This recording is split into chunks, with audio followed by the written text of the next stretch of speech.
আজকে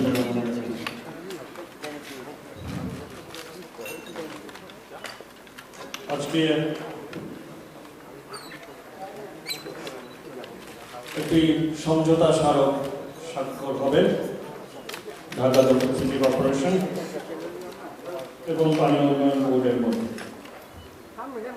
এই স্বাক্ষর অনুষ্ঠানটা একটি যুগান্তকারী অনুষ্ঠান এবং সিদ্ধান্তের আলোকে আজকে অনুষ্ঠিত হচ্ছে। এর জন্য আজকের এই আয়োজন। উপস্থিত আছেন আমাদের সকলের প্রান্তীয় নেতা, যার দিক নির্দেশনায় এবং নেতৃত্বে আজকে আমরা ঢাকাকে একটি বাসযোগ্য শহর হিসেবে করে তোলার অক্লান্ত প্রচেষ্টায় রয়েছে। আমাদের প্রিয় নেতা মাননীয় মন্ত্রী, স্থানীয় সরকার, পল্লী উন্নয়ন ও সমবায় মন্ত্রণালয় জনাব মোহাম্মদ তাজুল ইসলাম, মাননীয় সংসদ সদস্য। উপস্থিত আছেন আমাদের আরেক প্রিয় নেতা, পানি সম্পদ মন্ত্রণালয়ের মাননীয় প্রতিমন্ত্রী জনাব জাহিদ ফারুক, মাননীয় সংসদ সদস্য। উপস্থিত স্থানীয় সরকার, পল্লী উন্নয়ন ও সমবায় মন্ত্রণালয়ের মাননীয় প্রতিমন্ত্রী মাননীয় সংসদ সদস্য জনাব স্বপন ভট্টাচার্য, আমার সহযোদ্ধা এবং ঢাকা উত্তর সিটি কর্পোরেশনের মাননীয় মেয়র জনাব মোহাম্মদ আতিকুল ইসলাম,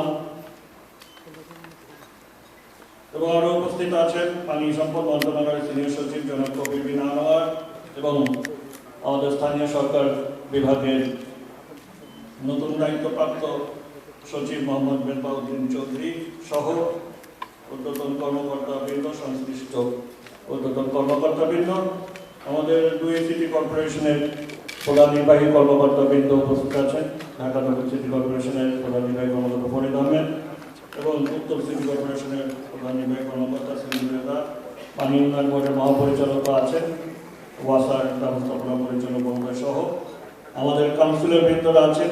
যে সকল জায়গায় সুইচ গেট, যে সকল ওয়ার্ডে, সংশ্লিষ্ট ওয়ার্ডগুলোতে এই সুইচ গেটগুলো হস্তান্তর হচ্ছে, সেই ওয়ার্ডের সংশ্লিষ্ট কাউন্সিলর বৃন্দ সহ আমাদের প্যানেল মেয়র সহ অন্যান্য কাউন্সিলর বৃন্দ উপস্থিত আছেন, সুধীবৃন্দ, কর্মকর্তা বৃন্দ, সাংবাদিক ভাই ও বোনেরা, আসসালামু আলাইকুম।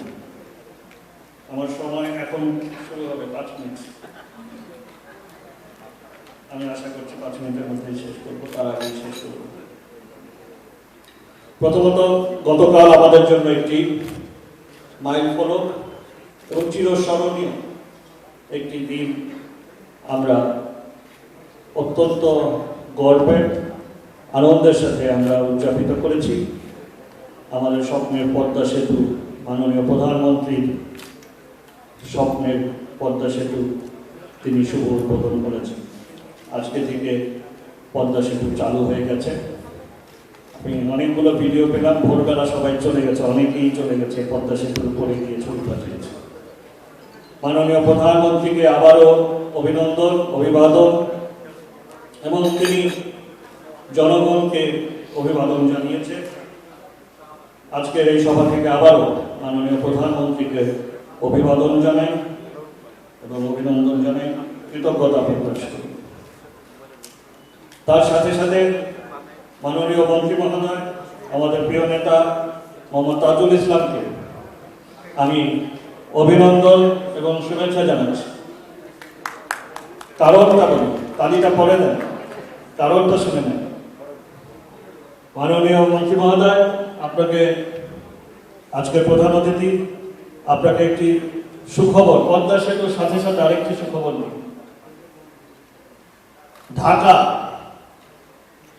ইকোনমিক্স ইন্টেলিজেন্স ইউনিটের লিভেবল সিটি র্যাঙ্কিং বাসযোগ্য শহরের সূচকে আপনার নেতৃত্বে ঢাকা 3 ধাপ উন্নীত হয়েছে। আমরা সিরিয়ারও নিচে ছিলাম, করাচিরও নিচে ছিলাম, ত্রিপোলির নিচে ছিলাম।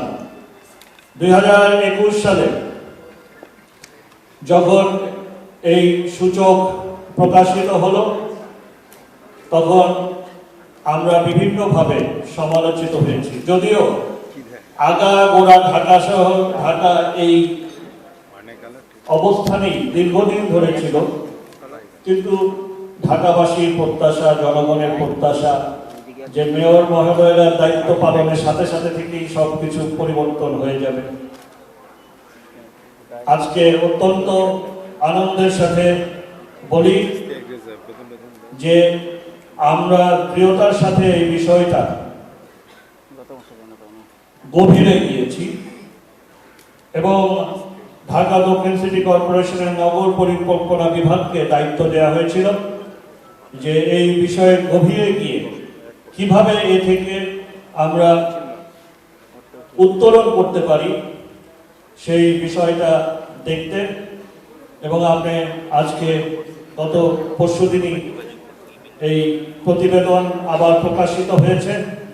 ঢাকা শহর 6.6 নম্বর, 2021 ছিল 33 দশমিক কিছু নম্বর, আমরা এখন 39 দশমিক কিছু নম্বর আমরা পেয়েছি এবং তার মাধ্যমে আমরা 4টি ধাপ আমরা আমাদের উত্তীর্ণ হয়েছে, উন্নতি হয়েছে।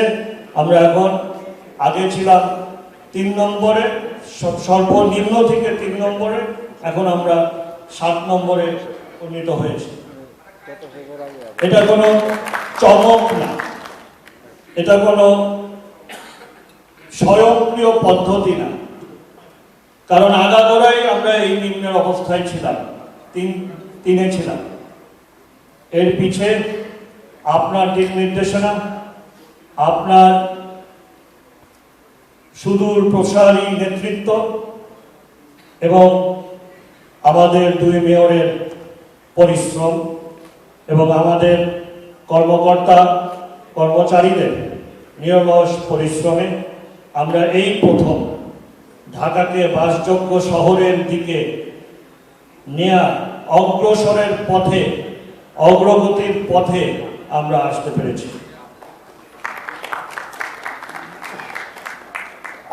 আপনি জেনে খুশি হবেন বা একটু অবাকও হতে পারেন যে আগে বাসযোগ্য শহরের এই সূচক দেয়া হতো আর আমরা এই গ্লানি নিয়ে চুপ করে বসে থাকতাম। ইকোনমিক্স ইন্টেলিজেন্স ইউনিট তাদের নিজস্ব গবেষণায় নিজস্ব ব্যক্তিদের দিয়ে তথ্য সংগ্রহ করে এই প্রতিবেদন করে থাকে।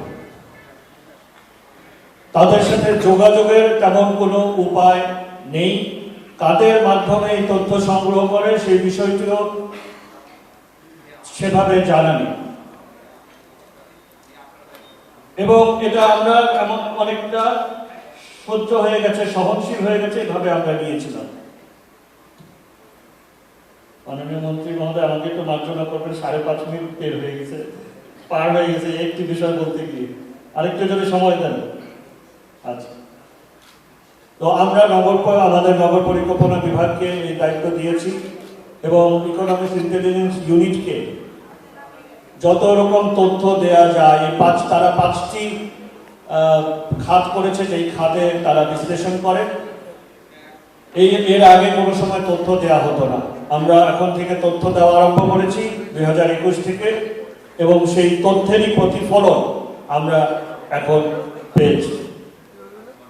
আমরা মনে করি যে আমরা যে পরিমাণ কাজ করেছি সেটাতে আমাদের আরো উন্নতি সাধন হওয়া উচিত, কিন্তু তারা আমাদের অনেক তথ্যগুলো সেভাবে তারা গ্রহণ করে না। যেমন আপনাকে উদাহরণ দিই, স্বাস্থ্য খাতে তারা একটি শহরকে বলেছে যে সেখানে করোনা টিকা দেওয়া হয়েছে, এর জন্য সেই শহরকে তারা উন্নতি দিয়েছে, সূচকে উন্নয়নের দিয়ে উপরের দিকে দিয়েছে।